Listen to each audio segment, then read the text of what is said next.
আমি মহান আল্লাহ রাব্বুল আলামিন তোমাদের উপার্জনের জন্য ব্যবসাকে হালাল করে দিয়েছি আর সুদকে হারাম করে দিয়েছি। আমরা ইনকামের বেলায় হালাল পন্থায় ইনকাম করব, আল্লাহ তাআলা বরকত দান করবেন। সম্মানিত উপস্থিতি,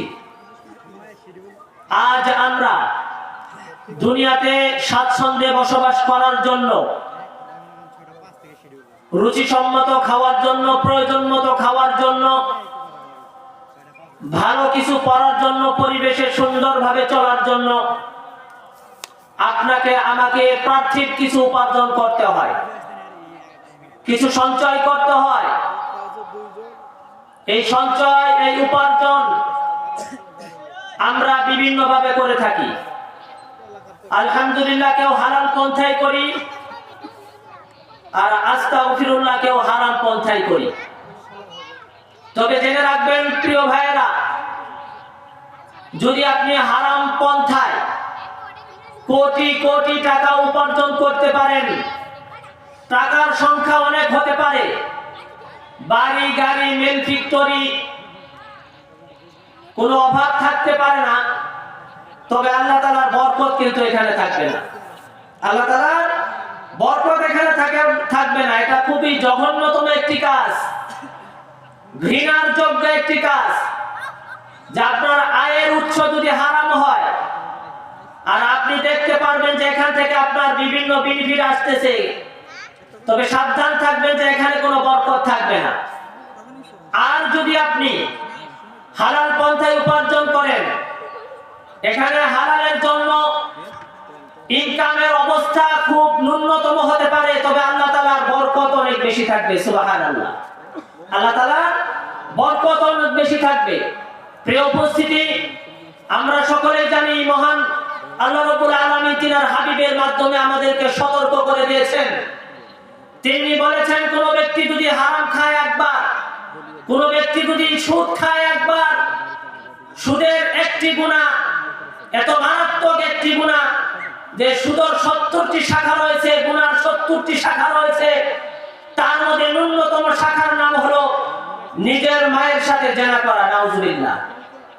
কোন ব্যক্তি যদি সুদি কারবারি করে, অন্যায়ভাবে হারাম খায়, সুদ খায়, এই ব্যক্তি সুদ খাবে একবার, গুনাহ করবে কয়বার? গুনাহ করবে 70 বার। তবে এর মধ্যে সবচেয়ে নিম্নতম গুনাহ হলো, সবচেয়ে ছোট গুনার নাম হলো নিজের মায়ের সাথে জিনা করা। নাউজুবিল্লাহ। প্রিয় যুবক ভাইরা, আমি আপনাদেরকে বলবো, আপনারা ভবিষ্যৎ প্রজন্মের এক বিশেষ ব্যক্তি, ভবিষ্যৎ প্রজন্মের এক উজ্জ্বল নক্ষত্র যুবক ভাইরা।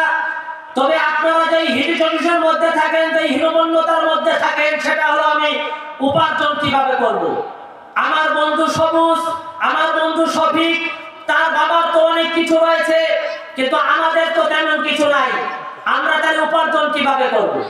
আপনাকে মনে রাখতে হবে প্রিয় যুবক ভাই, আপনি কি করতে পারেন?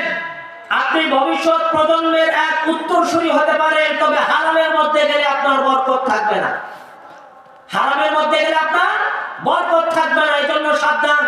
আল্লাহ তাআলা পবিত্র কালামের মধ্যে বলে দিয়েছেন, ওয়া আহাল্লাল্লাহুল বাইআ ওয়া হাররামার রিবা। আমি মহান আল্লাহ রাব্বুল আলামিন তোমাদের উপার্জনের জন্য ব্যবসাকে হালাল করে দিয়েছি আর সুদকে হারাম করে দিয়েছি। দুঃখজনক বাস্তবতা হলো এই, আজকে আমার ভাইরা যারা সুদি কারবারি করে, তারা একটি মেসাল দিতে থাকে, একটি উদাহরণ দেয়। যদি কোনো ব্যক্তি ব্যবসা করে, ব্যবসা করার কারণে কাপড়ের ব্যবসা যদি করে, লুঙ্গি ক্রয় করে আনে 200 টাকা দিয়ে, যদি সেটা 250 টাকা বিক্রি করতে অন্যায় হয় না, হারাম হয় না, তাহলে আমি সুদি কারবারি করি, ঠিক তেমনি ভাবে আমিও ব্যক্তিকে কিছু টাকা দিলাম, সেখান থেকে 50 টাকা দিনে বা সপ্তাহে বেশি দিব, এটা কেন সুদ হবে? আল্লাহ তাআলা যুক্তির সাথে এই ব্যক্তি চ্যালেঞ্জ গ্রহণ করে। আমি তোমাকে বলবো, ওই সুদখোর ব্যক্তি শুনে রাখো, মহান আল্লাহ তাআলা ব্যবসার মাধ্যমে যেমন গরিব ব্যক্তিকে একটা ইনকাম সোর্স দিয়েছেন, আবার ধনী ব্যক্তিদেরকেও এখান থেকে কি করেছেন? ধনী ব্যক্তিদেরকেও এখান থেকে একটা তাদের অভাব পূরণ করতে বলেছেন। সংক্ষিপ্তে শেষ করে দিব। অভাবটা হলো যে ধনী ব্যক্তির অনেক কোটি কোটি টাকা থাকতে পারে, তার বাড়িতে চাউলের অভাব থাকে, ঠিক তেমনি ভাবে কোন চাউল ব্যবসায়ী সে গরিব ব্যক্তি কিন্তু ব্যবসার মাধ্যমে চাউল বিক্রি করলো ধনী ব্যক্তির কাছে, এখান থেকে তার 2 টাকা হয়ে গেল। এই জন্য প্রিয় হাজিরিন, আমরা কি করব? আমরা ইনকামের বেলায় হালাল পন্থায় ইনকাম করব, আল্লাহ তাআলা বরকত দান করবেন। আপনাকে আমাকে আল্লাহ তাআলা হালাল পন্থায় ইনকাম করার তৌফিক দান করুন।